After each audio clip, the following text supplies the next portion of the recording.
Karen from United Way, coming to you with our 3 p.m. chat. We've been having these chats every day, hosted by Your TV, and putting them up on our social media channels at 3 p.m. So I hope that you're able to join. We just want to keep you in touch with all the things that are happening within the community. If you missed out on yesterday's talk, I would encourage you to please go visit our website, ckgives.ca. We had a great conversation with Maureen Geddes about the May 16th miracle, and we really want to make sure and spread the word. So yeah, check it out. Today we're talking about vulnerable women and children, and with me today I've got Karen Hunter, who's the Executive Director over at the Women's Center, and Pam Glasier, who's the Director of Protection Services at Children's Services here in Chatham-Kent. So welcome, ladies. Thank you. Thank you. Thanks a lot for joining us today. So I'm going to pose this question to both of you, and maybe Karen, you can chime in first, but you know, in light of COVID, how are services being provided right now at the Women's Center?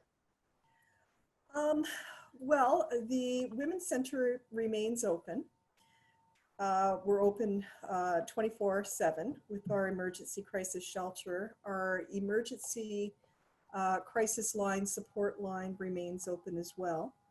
Some of the services that we are providing, such as our outreach programs, our counseling, group programs, walk-in services, no longer are taking place. Outreach workers are working from home, so they will contact and remain in contact with their clients, but we're not providing any walk-in counseling services at the center at this time due to COVID-19. The clients that we currently have at the center have remained on site in the shelter, not being allowed to leave the center. So they've remained on site since about March 19th. And I'm probably down to about half of my workforce at this time for staff coming into the shelter, but we're open and services are still being provided to our current clients and our clients in the community. Now that's good to hear. How about you, Pam? What's your experience looking like over at Children's Services? Well, currently our building is closed to the public. However, our staff are all working from home and are available to respond to the needs of the community. We are continuing to reach out to families using the use of virtual aids, and are maintaining regular contact with the families that we are currently providing a service with. Staff are attending high risk and urgent situations. And in those situations, families will see staff coming to their homes equipped with protection, wearing face masks and gloves. That's not only to ensure their safety, but also the safety of the families that they are visiting currently as well. We also are continuing to offer mental health supports through virtual within our organization. Our mental health staff are reaching out to children and youth who may be in need and may be experiencing a crisis situation. So there is that continuation of service that's reaching out to those vulnerable children and youth within our community as well. We also want to stress that our agency services continue to be available to the community, that although we are not offering any on-site services, we are certainly continuing to reach out to those in need and those that, that require our help and assistance at this time. You know, it's really amazing because, you know, when COVID hit the community, organizations were forced really to do things differently, right? And both you two, you know, the Women's Center and Children's Services really, really made it possible to still continue to service clients. So I commend you on that. And I wonder, you know, how you yourself, as well as your colleagues, and probably most importantly, the clients are coping during this time. Well, I feel like when I look at the work that we're doing, it's very different from, you know, 6 weeks ago. I feel like a lot of times I'm pivoting from one issue to another and learning and adapting and making changes as we go on. And the same thing for our staff. It's certainly an anxiety-filled situation for everyone, whether you're working or whether you're at home. But there's a lot of things that need to be considered when you're working within a shelter, and you know, supplies, PPE, everything that has to be taken care of. Certainly the clients, it's been a huge adjustment for them, but I constantly are hearing them say, you know, how grateful they are to the community, to the generosity of the community, to the Women's Center and to the staff for sticking it out to be here, to want to be safe and want to keep everyone safe in the shelter. So people are doing okay 6 weeks in. We're hopeful that there's some sort of breakthrough and something happens in a very positive way to deal with this pandemic, and that we're not going to continue on. You know, I think the early thoughts were that it could be as much as a year to 2 years that we're going to see this continuing on. So we're very hopeful that something happens sooner than that. Yeah, I'm right with you on the hope. I didn't hear the year to 2 years. That's kind of brand new to me, so that doesn't sound good. How about you, Pam? What about how are your staff coping? How are the clients that you're serving coping? There's got to be, as you know, Karen was mentioning, there's got to be a lot of anxiety out there, right? I mean, you've been working this field for some time, and now with you know, throw COVID in the mix, and I'm sure that it's got to look really different for folks out there. Well, certainly it's presented its own challenges. I would say, you know, for myself, I'm coping as well as can be expected during these times. We've had to deliver our service, obviously, in a different way than we're accustomed to. And that has taken a lot of thought and consideration on how we approach those situations and how we ensure that we have the resources available and the services available for the community. I would say that for our staff, they're working from home. They're trying to maintain a level of contact with families to continuously be assessing safety for children, but also in those situations where we have intimate partner violence, wanting to ensure the safety of the woman in the home as well. So for us, I think one of the worries is just how do we do that in a way that we can be assessing and mitigating some of those risk factors that that we're seeing. I think for our families that we provide a service with, certainly this has, I'm sure, presented even more stressors and anxiety for the families that are most vulnerable in our community. We know that for women that are in intimate partner violence situations, the fact that they're being asked to self-isolate often will cause even more of could cause more of a safety issue for them and their children in the home. We know that the pandemic has also caused some financial challenges for families, loss of job, loss of income.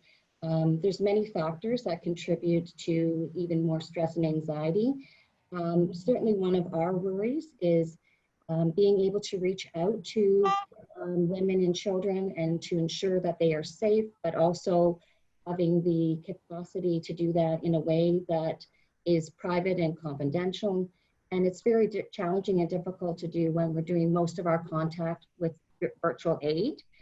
So that is certainly something that we're always mindful of and wanting to ensure that we are respectful of the fact that we may not be getting the entire picture, but wanting to make sure that we have the information and the support there for women and children during these difficult times. And if people were looking for those sorts of supports, is there anything on your website that would indicate how they receive those supports?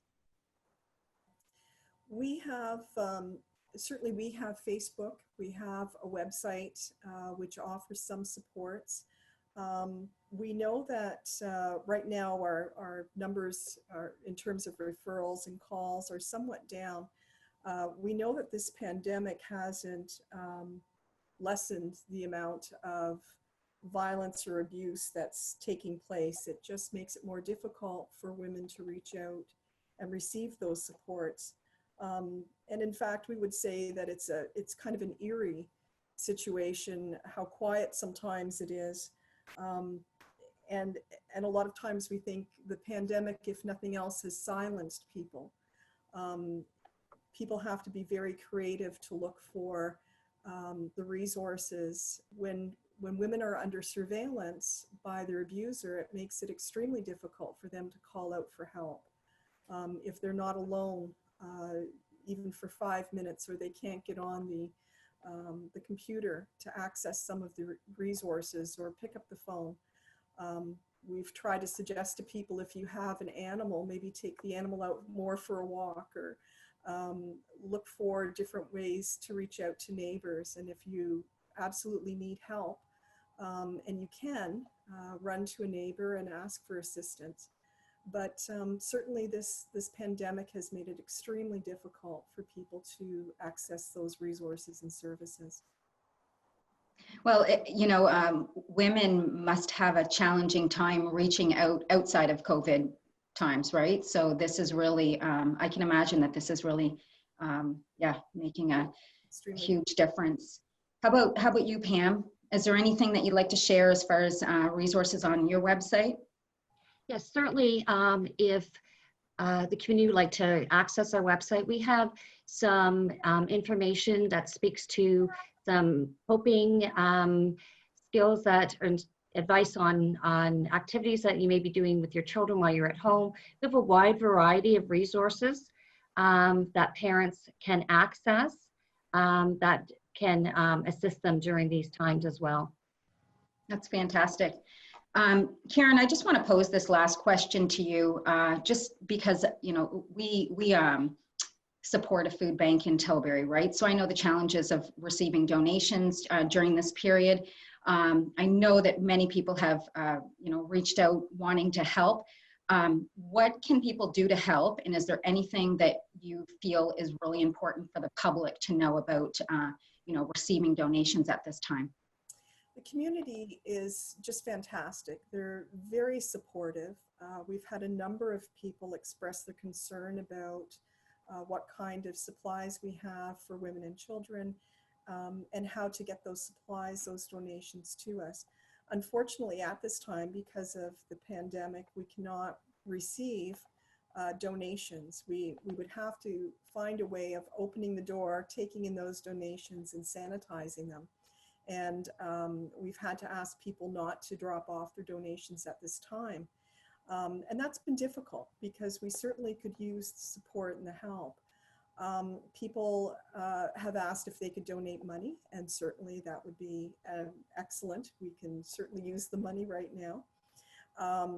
Donations of food, and we know the food drive is coming up on May 16th, and we look forward to that, to pass some of that donated items and food onto our clients.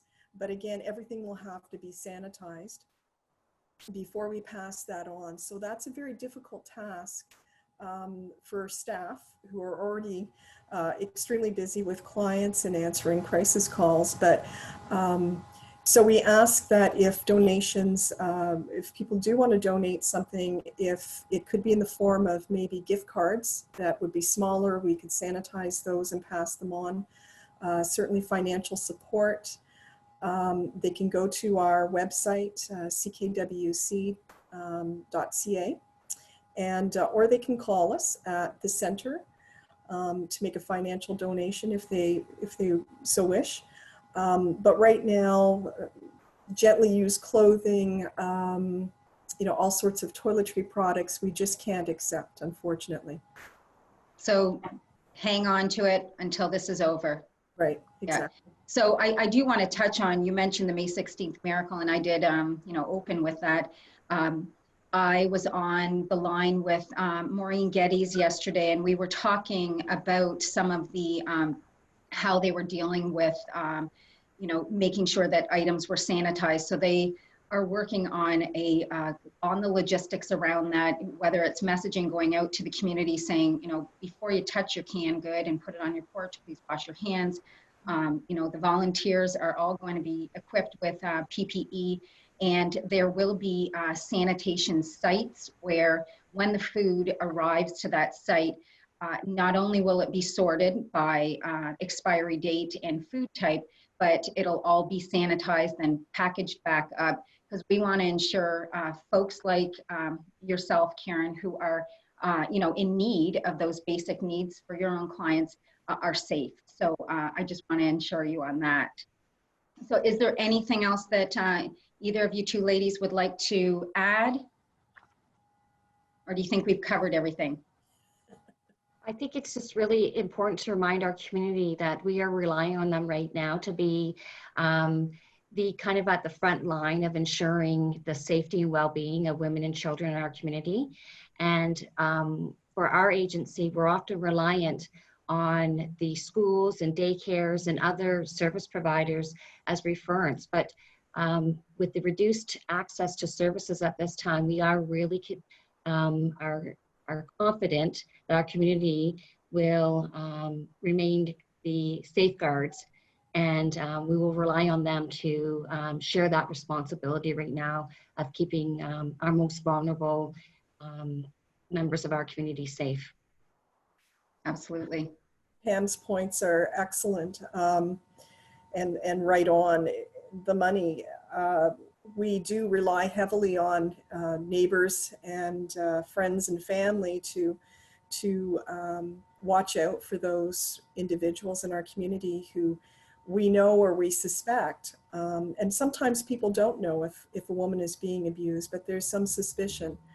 And she may not be forthcoming with that information, but to certainly be aware that there's a great amount of stress and anxiety out there within family systems. And now is certainly a greater opportunity for people to be victimized within their own family settings. So we ask people to be alert and to reach out to individuals. And if they're not comfortable with that, maybe even reach out to the police if necessary, because it could save someone's life in our community. Great message. Well, I want to thank both you ladies for taking time out of your busy day. I know that you're both very, very busy. Thank you. Stay safe and informed, of course. And thank you everyone for joining us on this call.